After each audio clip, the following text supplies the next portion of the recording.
Ukraina kehilangan tank Leopard buatan Jerman dan kendaraan infanteri M113 buatan Amerika Serikat dalam serangan balik ke arah Kurakhov. Serangan balik Ukraina dihadang oleh tembakan dari Resimen ke-255 Angkatan Bersenjata Rusia. Angkatan Bersenjata Ukraina mengirim 3 tank Leopard, 6 APCM 113 Amerika, dan lebih dari 100 personel infanteri ke medan perang.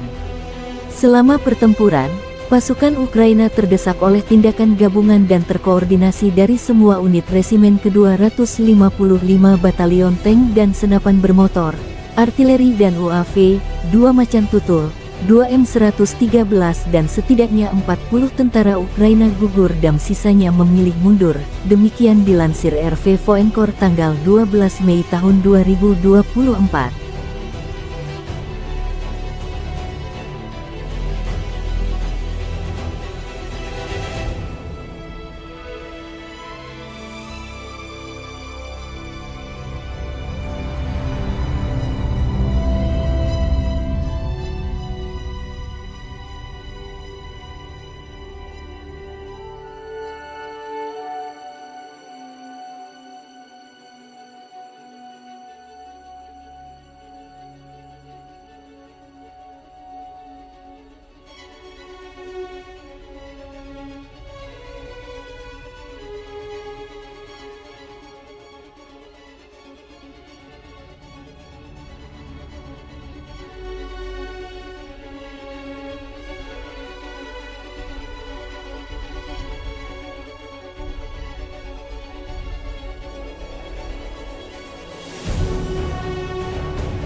Download Tribun X sekarang, menghadirkan lokal menjadi Indonesia.